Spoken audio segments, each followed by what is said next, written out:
नमस्कार दोस्तों, मैं पूजा राणा आपका स्वागत करती हूँ आपके अपने चैनल एस्ट्रो लाइफ विजन में। आज हम बात करेंगे ग्रहों के बारे में। अब सभी ग्रहों को तो एक ही साथ बात नहीं कर सकते, तो आज हम चंद्रमा ग्रह के बारे में बात करेंगे।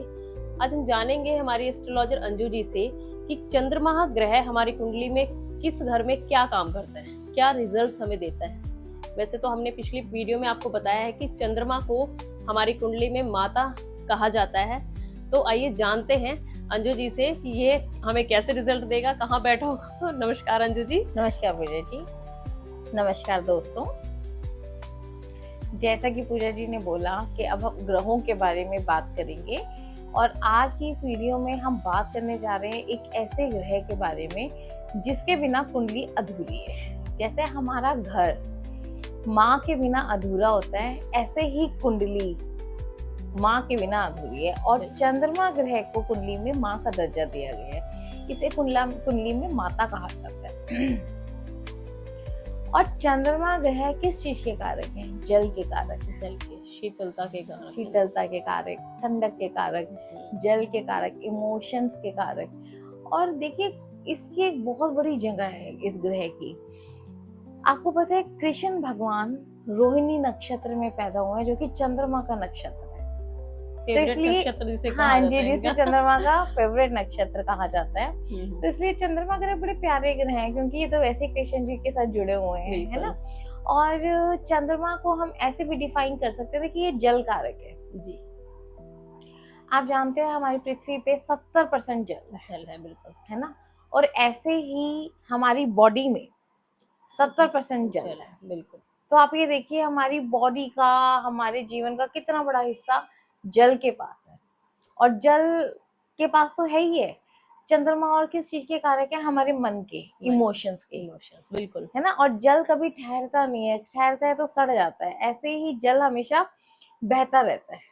तो ऐसे ही हमारे जो विचार है ये मन से जुड़े हुए हैं, है ना। और आपने देखा विचार भी बहते रहते हैं। हाँ, रोज एक नया आइडिया, रोज नहीं, हर पल एक नया आइडिया, एक नई बिल्कुल हमारी लाइफ को लेके एक नया आइडिया, नया विचार हमारे दिमाग में चलता ही रहता है। तो इसीलिए हमारे जीवन में चंद्रमा ग्रह की बहुत बड़ी इंपॉर्टेंस है।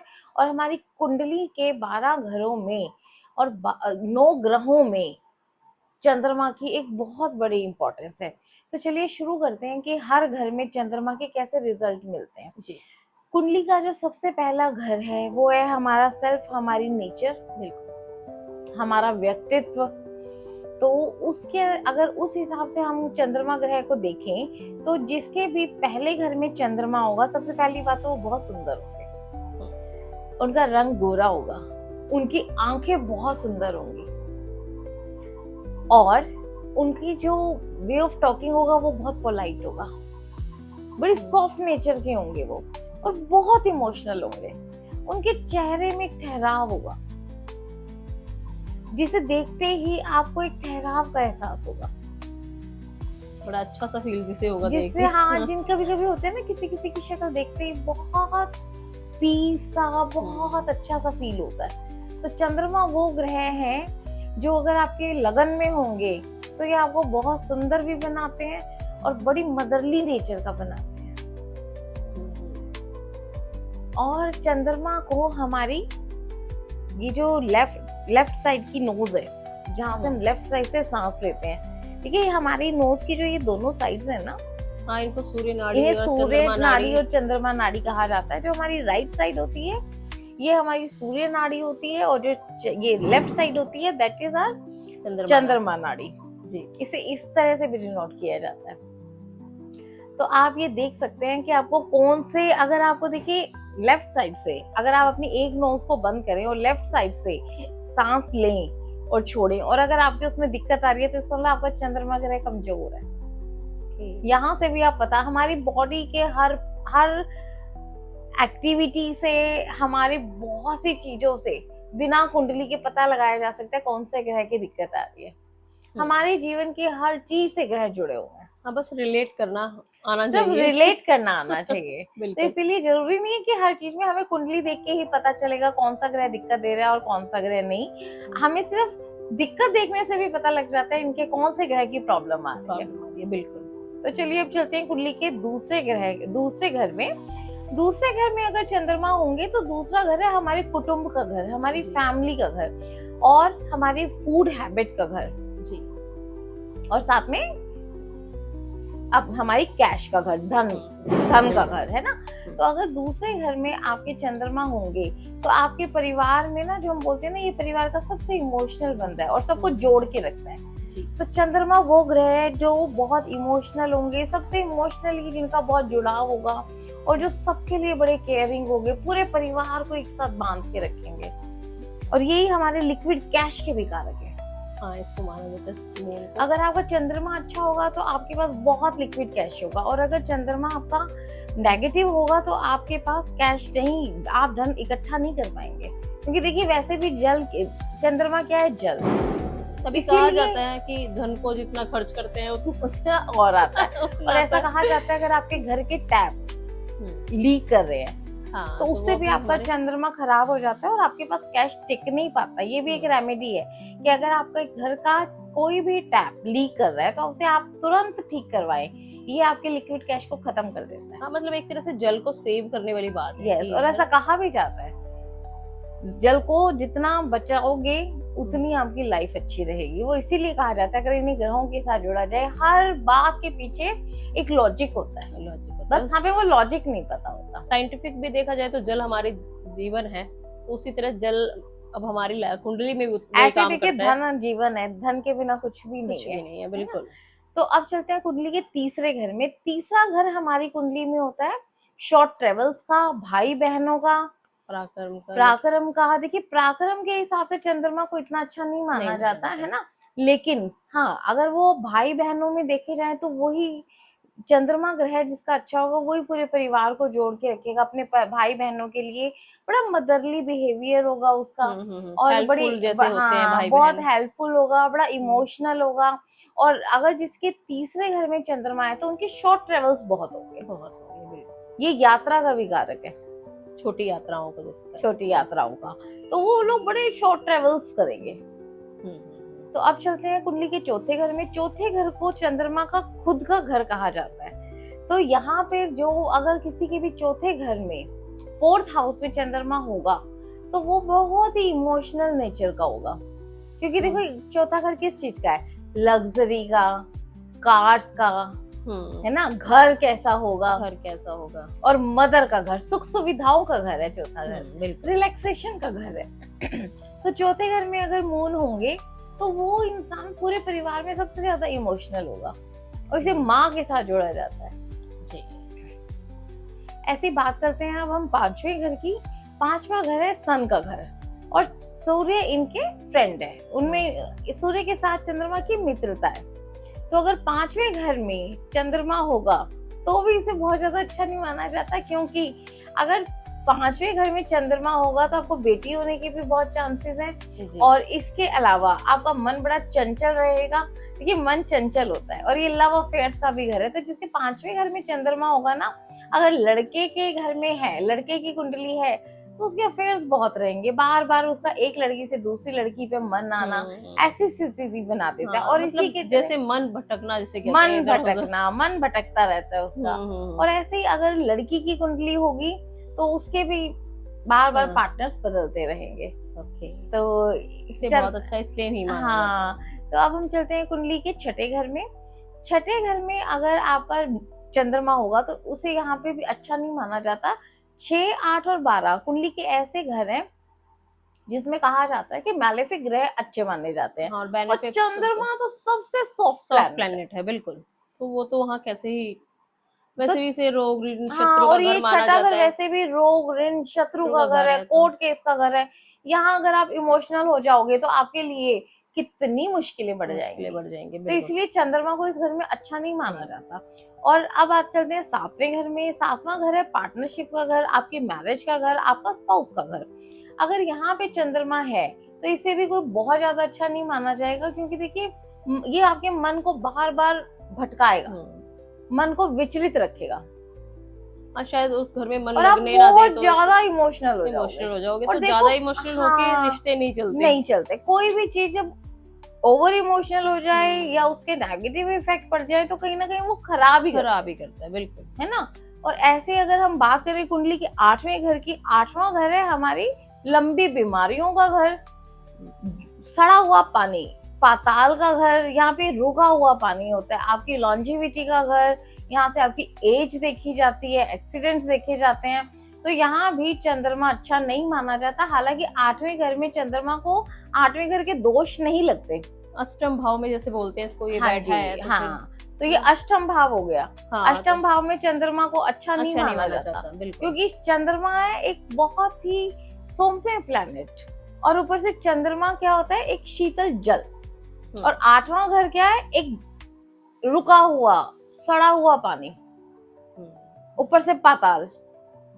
ठीक है, तो चंद्रमा जिसका भी 8वें घर में चंद्रमा होगा ना, सबसे पहली चीज जो मुझे शुरू में भी बतानी चाहिए थी और मैं तो नहीं मैंने बताया, तो 8वें घर में जिसका चंद्रमा होगा वो नोटिस करना, जिन्हें भी ऐसे ऐसे अनुभव होते हैं जो वो किसी से शेयर नहीं कर सकते, जैसे कि वहम या थोड़ी ऐसी शक्तियां जिनके बारे में खुलकर बात नहीं की जा सकती है, पैरानॉर्मल एक्टिविटी, भ्रम, इल्यूजन्स।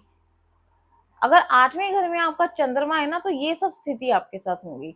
जैसे हम कहते हैं ना सिंपल भाषा में, काला जादू, ब्लैक मैजिक, जादू टोना, है ना, किया कराया, उस व्यक्ति को हमेशा इन चीजों का एहसास होता रहेगा और वो इन्हीं चीजों में घिर के रह जाएगा। विचार में अच्छा नहीं माना, हाँ, विचार उसको हर वक्त उसके विचार इन्हीं चीजों में उलझ कर रह जाएंगे। तो इस घर में चंद्रमा को बिल्कुल भी अच्छा नहीं माना जाता। अब बात करते हैं 9वें घर में। 9वें घर का एक बहुत अच्छा एग्जाम्पल दूंगी मैं, जो आप सबने भी बड़ा महसूस किया होगा। 9वां घर है कुंडली का मंदिर, है ना, और हमारी भाग्य का घर, किस्मत का घर। अब क्या होता है 9वें घर में अगर जिसके चंद्रमा होंगे ना, वो देखो इमोशंस का कारक है चंद्रमा।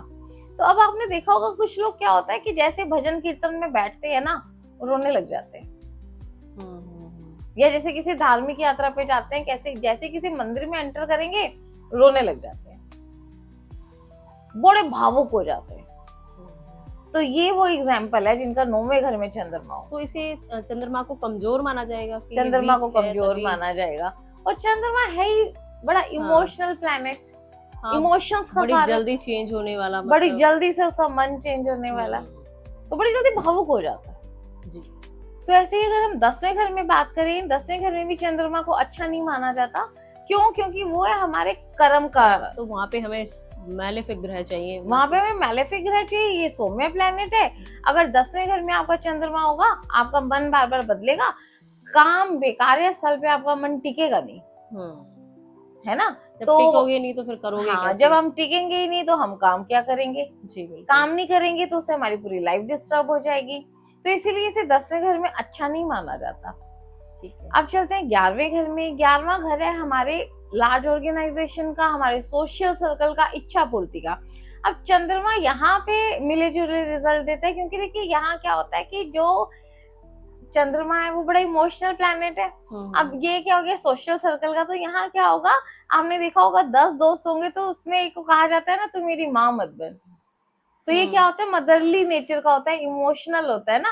हाँ, मेरी बड़ा बेटी का केयरिंग होता है। मेरी बेटी का है। ओके। और वो उसके सारे फ्रेंड्स बोलते हैं उसको, वाओ, देखो ये एग्जांपल हमारे सामने उसके फ्रेंड्स बैठे हैं। बोलते हैं उसको कि हमारी मम्मी बनने की जरूरत नहीं है। तो जिनके भी 11वें घर में, जिन आप अपने दोस्तों में नोटिस करना, जो भी बड़ा मदरली सी नेचर का होगा, बड़े बात बात में टोकना, संदेश देना, ऐसे नहीं करना, ऐसे नहीं उपदेश करना, देना और बहुत ज्यादा ही केयर करना, हर चीज में डरना, घबराना, तो उनके 11वें घर में आपको चंद्रमा मिलेगा। बिल्कुल, मैं समझ गई। तो ऐसे जैसे पूजा जी ने अपने आप से रिलेट किया, ऐसे आप भी अपने आप से, अपने फैमिली मेंबर से, अपने फ्रेंड सर्कल से कहीं से भी रिलेट कर सकते हैं। तो ऐसे आपको पता लग जाएगा नेचर के बारे में कि अगर इसकी नेचर ऐसी है तो क्यों है। बिल्कुल। तो अब हम चलते हैं कुंडली के 12वें घर में। कुंडली के 12वें घर में चंद्रमा को बिल्कुल भी अच्छा नहीं माना जाता। तो एक बात बताइए अंजू जी, इस घर में कौन से ग्रह को अच्छा माना जाता है? सभी ग्रह खराब हो जाते हैं। बोला आपने। यहाँ देखो, मैंने आपको पहले ही कहा था 6, 8 और 12 में ग्रहों को अच्छा नहीं माना जाता। पर भी फिर भी 6 और 8 में फिर भी ग्रह अगर हैं मैलेफिक ग्रह हैं तो कुछ अच्छा रिजल्ट देंगे। हाँ, देखो वही मैंने आपको बताया था, कोई भी ग्रह सिर्फ नेगेटिव या सिर्फ पॉजिटिव रिजल्ट नहीं दे सकता। लेकिन उन 12 घरों में से ना 3 घर ऐसे हैं जहाँ पे अगर प्लैनेट ना हो, वो घर खाली हो तो अच्छे। देखो राशि तो वहाँ कोई ना कोई जरूर होगी, लेकिन अगर वहाँ ग्रह ना ही बैठे तो ही अच्छा होता है। जैसे कि 6, 8 और 12 ये त्रिक हाउस माने जाते हैं। इन घरों को अच्छा नहीं माना जाता, क्योंकि जैसा मैंने बताया, छठा घर कोर्ट केस, लिटिगेशन, बीमारियों की शुरुआत, ये इस चीज, कर्जा, ये सब छठे घर से देखते हैं। 8वां घर पैरानॉर्मल एक्टिविटीज जितने भी आपको होती हैं, ठीक है, काला जादू टोना, तंत्र मंत्र, ऑकल्ट, जितनी भी गुप्त विद्याएं हैं, लंबी बीमारियां, ये सब देखी जाती है कुंडली के 8वें घर से। 12वां घर मोक्ष का घर है, ये बिल्कुल अंतिम घर है। अंत में हमें क्या चाहिए होता है? मोक्ष। अंत का घर किस चीज का? स्पिरिचुअलिटी का। अब स्पिरिचुअलिटी में इंसान कब जाता है? जब वो हर चीज से हट जाता है। बिल्कुल, है ना। स्पिरिचुअल होने के लिए पहले वो हर चीज से अपना मोह भंग करना पड़ेगा ना, मोह त्यागना पड़ेगा। तो इसीलिए 12वें घर में भी ज्यादा प्लैनेट्स को अच्छा नहीं माना जाता। तो अगर 12वें घर में आपका चंद्रमा है ना, तो एक तो ऐसा बहुत चांसेस है कि आपको पानी से बड़ा डर लगता होगा। और दूसरा, जैसे इमोशनल प्लैनेट तो है ही है, 12वें घर का चंद्रमा सबसे बड़ी दिक्कत देता है आपकी नींद की डिस्टरबेंस। जिसका भी 12वें घर में चंद्रमा होगा ना, उस इंसान की नींद बहुत डिस्टर्ब होगी। जो लोग बोलते हैं ना हमें तो नींद ही नहीं आती, हमें तो नींद ही नहीं आती है, पूरी रात जागते रहते हैं, वो अपनी कुंडली चेक करवाएं, उनके 12वें घर में चंद्रमा मिलेगा ही मिलेगा। तो ये हमारी नींद को बहुत डिस्टर्ब करते हैं, क्योंकि ये हमारे बेडरूम है 12वां घर। ऊपर से ये मेंटल असाइलम का भी है।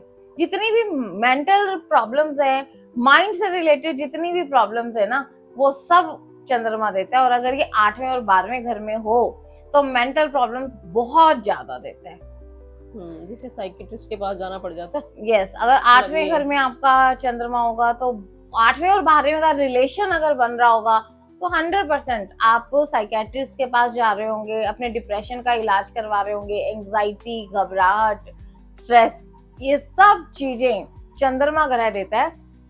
अगर ये 8वें और 12वें घर में है, या 8वें और 12वें घर से इसका किसी भी तरह का कोई भी संबंध बन रहा हो, युति बन रही हो, एस्पेक्ट बन रहा हो, किसी भी तरह का संबंध, ये आपको हॉस्पिटल पहुंचा देता है। अच्छा अंजू जी, एक और चीज इसमें पूछना चाहूंगी, हमारे दर्शकों को भी इसमें मदद मिलेगी। बिल्कुल, कि जैसे कि आजकल डिप्रेशन की प्रॉब्लम तो हर किसी को, मैं कहती हूँ बिल्कुल हर तीसरे बंदे को, अगर हम तीसरा भी नहीं कहें तो हर दूसरे बंदे को डिप्रेशन की प्रॉब्लम है। क्योंकि आजकल अकेले रहना हो गया घरों में, बिल्कुल के साथ बच्चे हैं तो वो अपने काम, स्कूल में है, हस्बैंड है। जिसका 12वें घर में चंद्रमा होगा ना, आपने बहुत अच्छी बात बोली, जिसका 12वें घर में चंद्रमा होगा ना, वो अकेले ही रहना पसंद करेगा। तो इसका कुछ हम ऐसा भी बता सकते हैं कि जैसे अगर हमारे दर्शक कुछ ऐसा पूछना चाहें कि इस प्रॉब्लम का कोई सोल्यूशन भी होगा? बिल्कुल है। तो आपको अपना चंद्रमा, जितना आप चंद्रमा स्ट्रॉन्ग करेंगे उतना आपका मन स्ट्रॉन्ग होगा। जितना आपका मन स्ट्रॉन्ग होगा आप अच्छे डिसीजन लेंगे। हाँ, खराब चंद्रमा की एक और निशानी है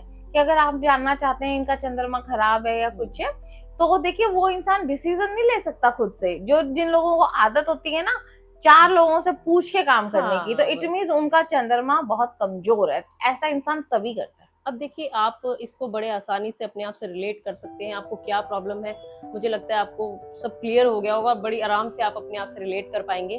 बाकी आपको कोई भी प्रॉब्लम है, आप किसी भी तरह से कोई भी जानकारी हमसे चाहते हैं तो हमें कमेंट भी कर सकते हैं। हमारा नंबर आपकी स्क्रीन पे, आप हमसे बात कर सकते हैं, वीडियो कॉल के थ्रू बात कर सकते हैं। और किसी भी तरह की आपको कुंडली में कुछ दिखाना है, कोई प्रॉब्लम अगर शेयर करनी है, तो ये बिल्कुल हम क्या कह सकते हैं कि बिल्कुल आपका सही प्लेटफॉर्म है। हाँ, और सही प्लेटफॉर्म है जहाँ पे आप अपनी प्रॉब्लम को शेयर कर सकते हैं और उनका सॉल्यूशन भी पा सकते हैं। बिल्कुल, तो इसका गारंटेड सॉल्यूशन आपको मिलेगा 100%। तो इसी के साथ, और जिन्हें भी डिप्रेशन की, स्ट्रेस की, एंजाइटी की प्रॉब्लम है, उन्हें तो 100% रिजल्ट मिलेगा। तो मेरे को लगता है कि अभी आप सबके डाउट्स क्लियर हुए होंगे। तो प्लीज हमें लाइक कीजिए, सब्सक्राइब कीजिए, ताकि हम ज्यादा से ज्यादा इन्फॉर्मेशन आपके लिए लेकर आ सकें और आप अपनी प्रॉब्लम से बाहर निकल सकें। इसी के साथ आज के लिए नमस्कार दोस्तों। नमस्कार।